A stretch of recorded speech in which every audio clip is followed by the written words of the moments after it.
बिस्मिल्लाहिर्रहमानिर्रहीम। अस्सलामु अलैकुम ख़वातीन व हज़रात। सबसे पहले मैं अपने तमाम देखने और सुनने वाले नाज़रीन को जुम्मा मुबारक कहता हूँ और आज की इस वीडियो में आप लोगों को माह रजब के दूसरे जुम्मे का एक बहुत प्यारा और ख़ास अमल बताने जा रहा हूँ, जिसको करने से आपकी रिज़्क़ की परेशानी भी ख़त्म हो जाएगी और इंशाअल्लाह गुर्बत भी ख़त्म हो जाएगी। लेकिन उससे पहले आप लोगों से गुजारिश है कि चैनल को सब्सक्राइब कर लें और साथ बेल आइकन वाले बटन को लाजमी प्रेस कर दें। नाज़रीन, इस हकीकत से कोई इंसान इनकार नहीं कर सकता, दुनिया में हर अमीर गरीब नेको बद को कुदरत के कानून के तहत दुखों गमों और परेशानियों बीमारियों से किसी न किसी शक्ल में जरूर वास्ता पड़ता है। लेकिन वो इंसान खुशकिस्मत है जो उस दुख गम और परेशानी को सब्र और हौसले के साथ बर्दाश्त करता है। एक बार हजरत मूसा अल्लाह पाक से हम कलाम होने जा रहे थे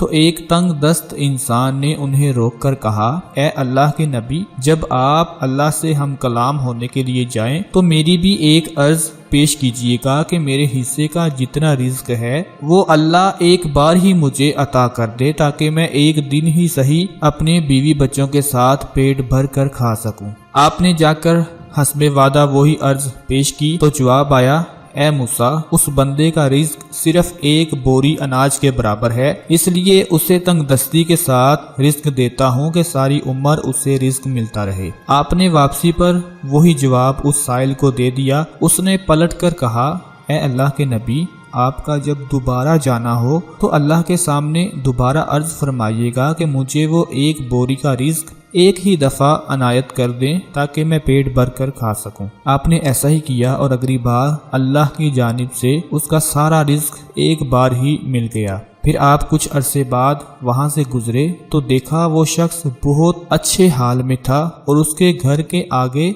देगें चढ़ी हुई थी। आपको हैरत हुई।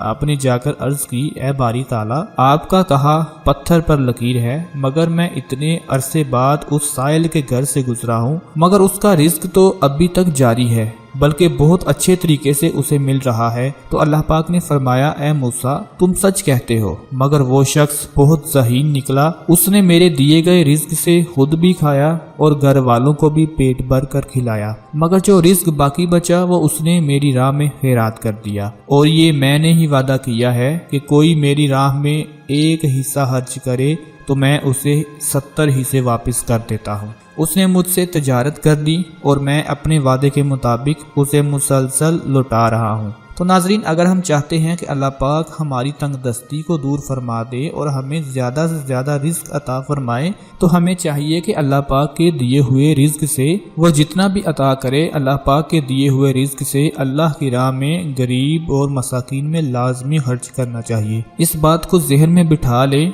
कि रिज्क सिर्फ रुपए पैसे का नाम नहीं होता। मालो दौलत तो शायद समंदर में कुछ कतरों की मानद है। जिस पैसे की हम बात करते हैं उससे लाखों गुना बढ़कर उन पैसों से कीमती खजाने कीमती चीजें दरियाओं समंदरों में पड़ी हुई हैं। नाजरीन, बात को जरा गौर से समझने की कोशिश करें। अगर आपका दिमाग ठीक काम करता तो अच्छी और मुस्बत सोच भी आपका रिज्क है। अगर आपके पास आंखें हैं तो उनसे देखना भी रिज्क है। अगर आपके हाथ और पाँव हैं तो उसको इस्तेमाल करना भी रिज्क है। जरा गौर करें दोस्तों कि आपके अपने वजूद में कितने अक़साम के रिज्क मौजूद हैं। हम उनको रोज़ाना कितना बेपरवाह होकर खर्च करते हैं। जरा उनसे तो पूछें जिनका पूरा जिस्म मौजूद है लेकिन सोच का रिज्क ना होने की वजह से वो पागल कहलाते हैं। कितने लोग हैं जो आंखें तो रखते हैं लेकिन बेनाई का रिज्क ना होने की वजह से वो अंधे कहलाते हैं। इस तरह की हमें कई मिसालें हैं जो अपने इर्द गिर्द देखने को मिलती हैं। तो प्यारे दोस्तों, अल्लाह पाक का शुक्र अदा करते रहा करें। तमाम नेमतों का इस्तेमाल उसी मकसद के लिए करना चाहिए जिसके लिए वो अता की गई हैं, क्योंकि ऐसा करने से नेमतों की उम्र और मयार में इजाफा होता है। अल्लाह पाक हमें अमल की तौफीक अता फरमाए। अपने वजीफे की तरफ बढ़ते हैं। नाजरीन, जो आपने अमल करना है उसका तरीका आप लोगों को बताते हैं कि कैसे करना है। माह रजब के दूसरे जुमे, जो कि अल्लाह पाक के फजल करम से कल दूसरा जुमा मुबारक है, आपने इस अमल को करना है कि जब जुमा से फारिग हो जाएं, जब जुमा की नमाज अदा کر لیں تو مسجد میں ہی بیٹھ جائیں، یا اگر آپ کو یہ سورت زبانی یاد ہے، زبانی آتی ہے تو پھر بھی بہت اچھی بات ہے، نہیں تو آپ مسجد میں بیٹھ کر قرآن پاک کھول لیں اور 7 مرتبہ آپ نے سورہ واقعہ کی تلاوت کرنی ہے۔ ویسے تو بہت سے وظائف ہوتے ہیں جن میں تعداد الگ الگ بتائی جاتی ہے، لیکن جو عمل میں آپ کو بتا رہا ہوں اس میں آپ نے 7 مرتبہ سورہ واقعہ کی تلاوت کرنی ہے۔ اول و آخر درود پاک لازمی پڑھ لینا ہے، 7 بار سورہ واقعہ کی تلاوت کریں، اس کے بعد دونوں ہاتھ اٹھا کر اللہ پاک سے اپنے رزق کے لیے دعا کریں۔